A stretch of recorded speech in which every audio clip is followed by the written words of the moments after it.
Bismillahirrahmanirrahim. Assalamualaikum warahmatullahi wabarakatuh.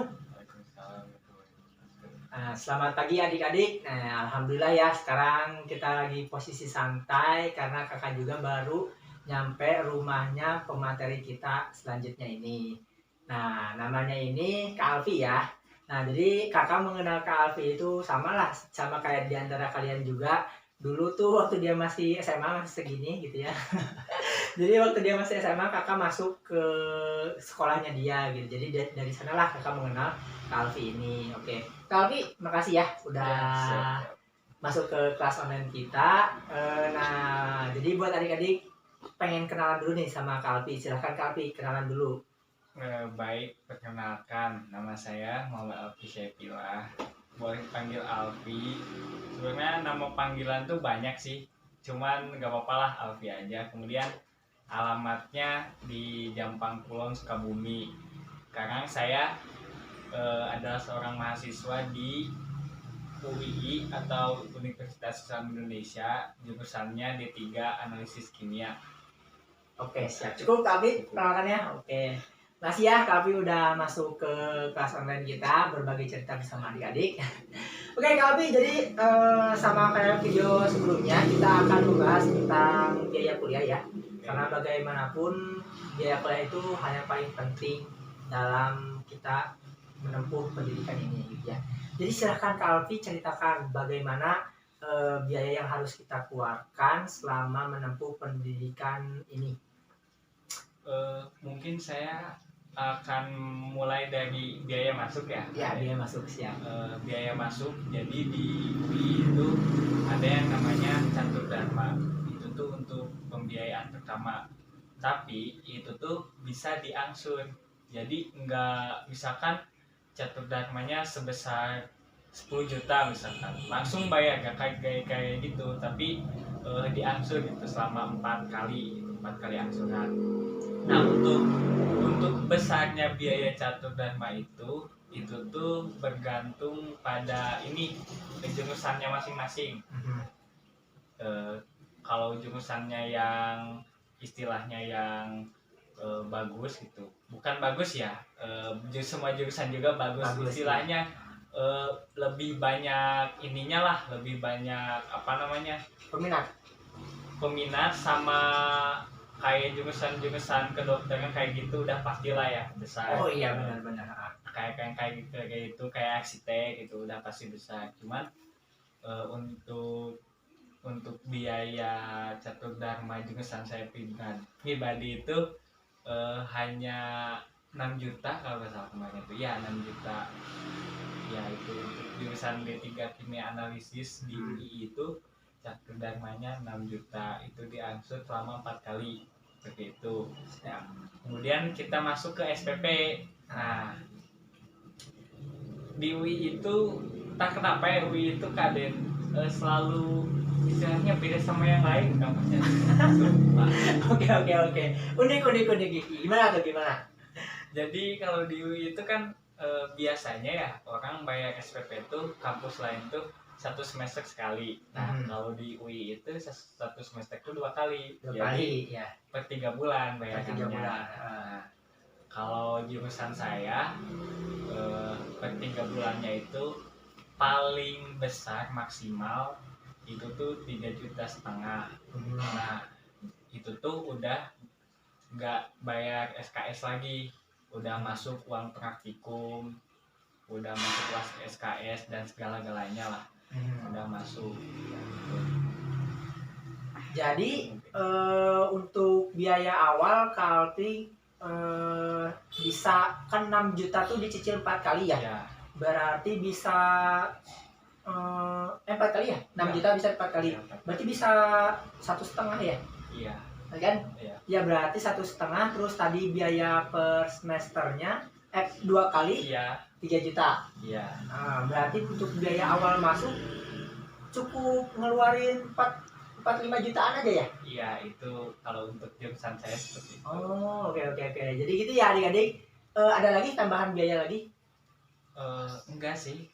Cuman kalau buat beli kayak buku-buku kayak gitu lebih ke pribadi, cuma nggak nggak apa yang kayak harus beli gitu. Nggak kayak gitu, lebih ke pribadi. Beli mangga enggak ya gak apa-apa. Oke, siap. Berarti kalau misalnya kita kalkulasikan nih ya, satu semester Kalpi 6 juta. Ya. Semuanya total misalnya berarti kan 3 tahun, 6 tahun. 6 kali 6 3,6 juta. 36 juta ya? Ya, kurang lebih. Ada tambahan lagi? Mungkin ini lebih ke biaya kehidupan selainnya. Boleh ceritain. Nah, biaya kehidupan tuh. Gimana tuh? Biaya kehidupan. Kalau saya tuh kalau Jogja ya udah pada tahu lah, semuanya terkenal dengan apa namanya istilahnya dalam hal pangan atau makanan tuh lebih murah daripada kota-kota lain. Emang sih yang saya rasakan seperti itu, tapi untuk sekarang nggak murah-murah amat, tapi masih tetap di bawah yang lain lah gitu. Untuk uang makan, uang saku lah gitu. Iya. Saya tuh sebenarnya dikasih tuh sebulan tuh 1,3 juta, itu tuh cukup banget sih kalau buat saya, cukup banget. Udah. Terus untuk kosan, kalau saya tuh kosan tuh di Jogja tuh yang saya tahu tuh kebanyakan kosan tuh per tahun ya bayarnya ya. Betul, per tahun ya. Saya juga gitu per tahun. Kosan saya tuh per tahun tuh 4 jutaan. 4 jutaan. Tapi kamar mandinya di luar. Ya, kalau harga kosan sih standar lah sama kota-kota lain sama. Siap. Berarti kita dapat simpulkan untuk biaya awal, pegangan awal kan, buat kos 4 juta, buat biaya per bulannya 1,3-an, tapi sama biaya buat apa tuh tadi teh, uang awal tuh namanya? Catur Dharma 1,5 ditambah 3, 4,5 ditambah itu persen, berarti kurang lebih kami ya berarti sekitar 10 jutaan lah ya. Sama yang lain-lainnya. Iya, sama yang lain. Jadi buat kalian yang pengen masuk jurusan analis kimia di UI, berarti setidaknya untuk pegangan awal kalian masuk ke kampus itu sekitar 10 jutaan. Ya, berarti kalau di total berarti kurang lebih semuanya 40 jutaan ya. Kalau untuk biaya keseluruhan sampai lulus di UI-nya gitu ya. Ini 40 juta itu masuk ke UI-nya, belum termasuk biaya per bulan kalian hidup kalian gitu ya, sama ngekos dan sebagainya. Ya berarti kalau misalnya di total selama ya kalian jumlahin aja lah, kalkulasiin sendiri gitu ya. Yang penting ini udah ada info biaya per bulannya kalian hidupnya berapa, dan biaya buat kosnya, buat biaya kuliahnya, kayak gitu ya Kalpi. Ya. Ada tambahan lagi? Untuk kalau mau lihat jurusan lain ya, misalkan pengen masuk UII tapi pengen masuk jurusan lain nih, cek aja di websitenya, ada kok rincian harga biaya kuliah tuh. Siap ya. Oke gitu ya, pokoknya kalau misalnya kalian juga masih belum paham tentang pembiayaan, bisa nanti komentar, nanti insya Allah akan kakak balas gitu ya, akan kakak pantau gitu ya. Oke Kalpi, cukup ya untuk pembahasan biaya? Cukup, siap. Nah sekarang kita pembahasan cara masuknya. Cara masuknya gimana tuh? Cara masuk tuh kurang lebih ada di UI itu ada CBT. Yang pertama itu, kalau CBT itu ini ujian yang pakai komputer lah, yang kayak UN kalian gitu, pakai komputer gitu.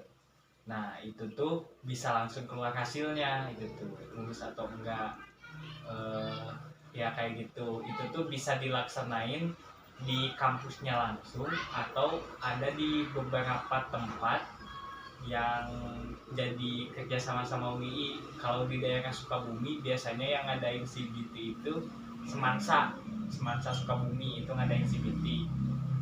Yang kedua itu PBT.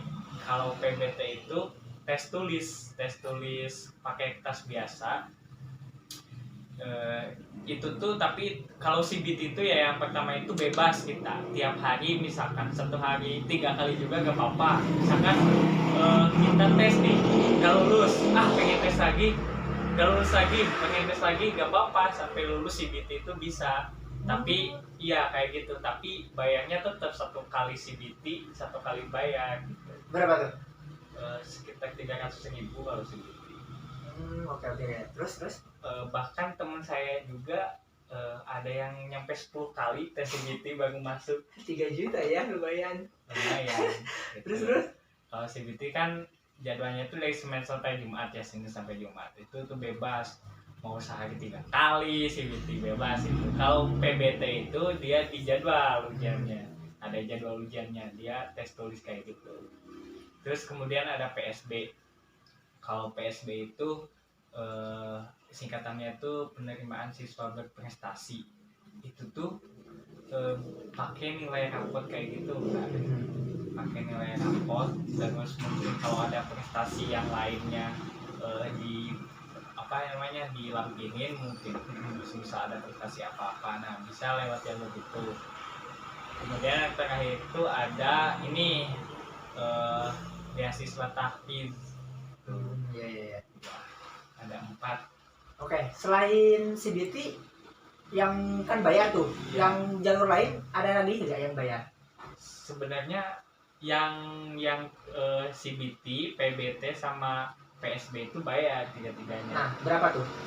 Kalau PBT sama PSB itu agak lebih murah, dia nyampe 300-200an.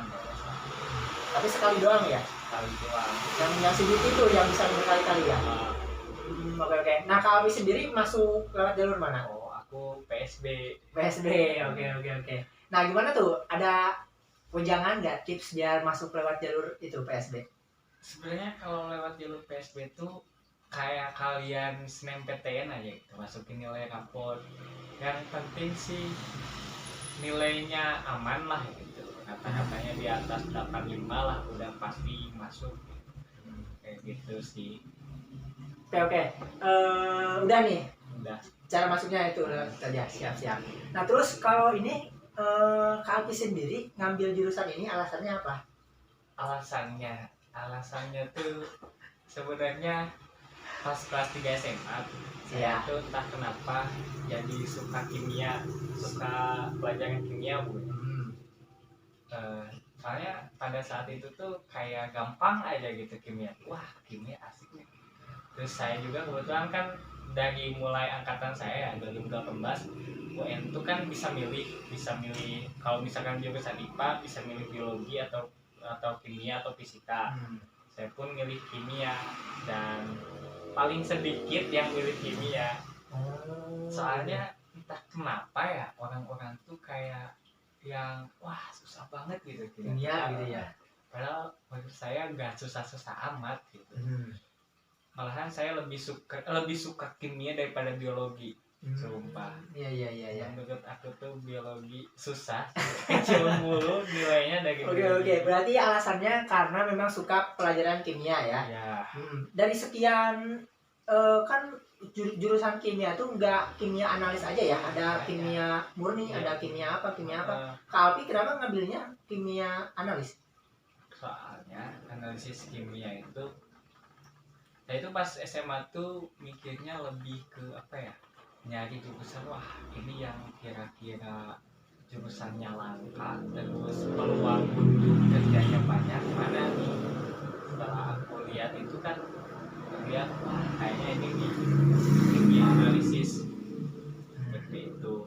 Soalnya kimia analisis itu jarang kampus yang ngadain jurusan kimia analisis. Coba terhitung pertama AK Bogor itu emang udah jurusan kimia analisis paling bagus di Indonesia, emang AK Bogor. Saya juga pernah tes ke situ cuma nggak masuk. Oh siap. Itu paling bagus. Kemudian AK Cakra Nusantara di Depok, terus Polban Bandung, IPB, Unpad, UII cuma 6 yang saya tahu di Indonesia. Siap. Oke.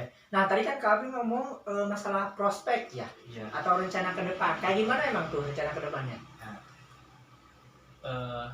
Kan kimia itu, kalau analisis kimia itu lebih ke apa yang namanya lebih ke pengujian kayak misalkan dalam sebuah kemasan ini Yakult. Nah, kan itu tuh di industrinya tuh pasti ada labnya ya. Hmm. Nah di situ tuh kita di jurusan aku tuh diajarin bagaimana caranya, kan di dalam Yakult juga ada banyak senyawa-senyawa kimianya ya. Misalkan kandungan proteinnya, nah kandungan proteinnya berapa kadarnya, misalkan berapa persen. Nah itu tuh kan di analisisnya sama jurusan D3 analisis kimia seperti itu. Jadi untuk prospek kerja sangat luas sebenarnya. Banyak sekarang industri-industri pangan, makanan, obat-obatan, minuman, terus kosmetik, terus di polisi forensik juga bisa. Soalnya di jurusan kami juga ada mata kuliah yang namanya kimia forensik, itu khusus bahas tentang keforensikan aja gitu. Seperti itu. Banyak ya.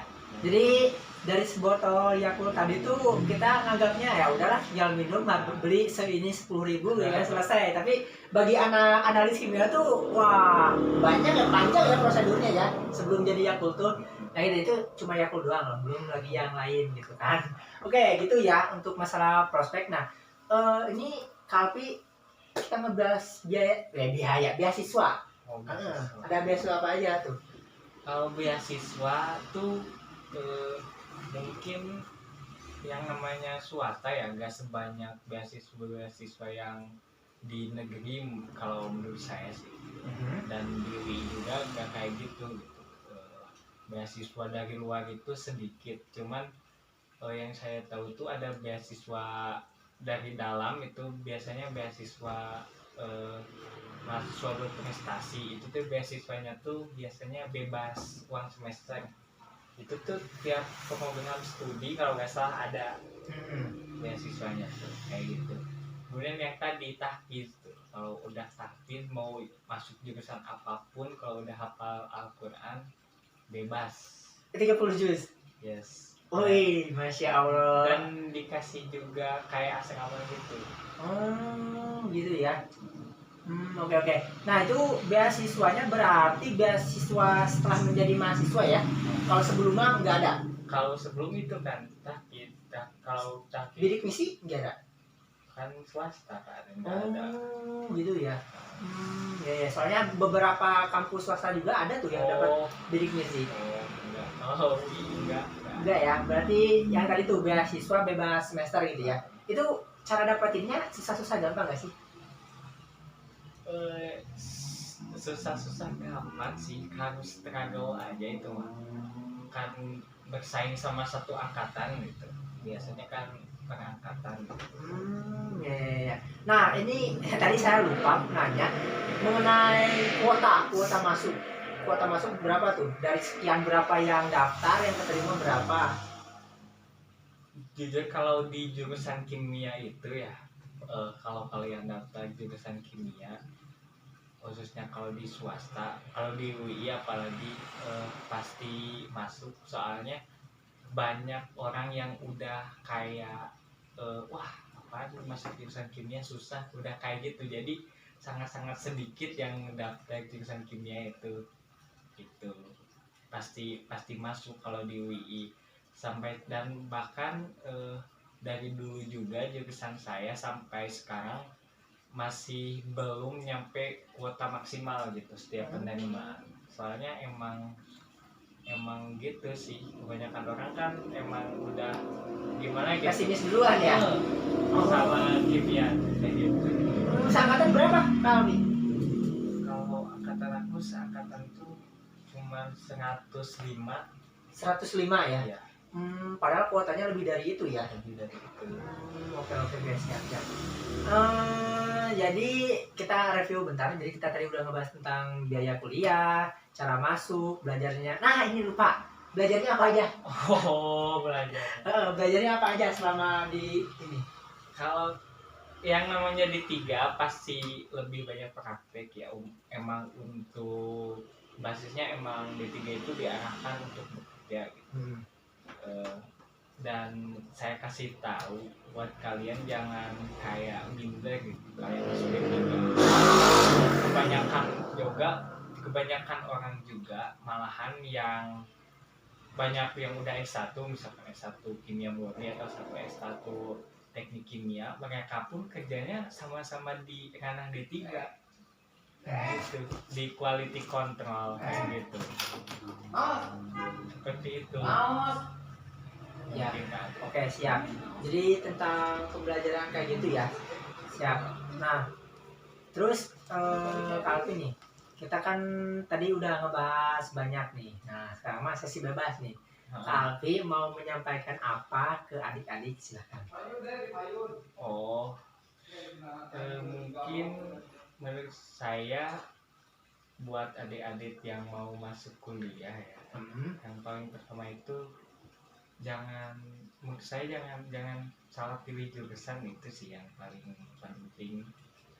Karena kalau menurut yang kalian sengat ya istilahnya di hati itu, pasti jalanin kuliahnya juga pasti semangat gitu. Misal di tengah-tengah jalan ada down, itu hal yang biasa sih, tapi kalian juga pasti gak gak terlalu ngasal dan gak terlalu down banget di saat dalam kondisi down gitu, seperti itu mungkin. Kalau kalian maksa-maksain di jurusan yang tidak diinginkan, menurut saya kalau di saat kondisi kalian saat down pasti udah kacau banget sih. Ya, malas juga ya kalau gitu ya.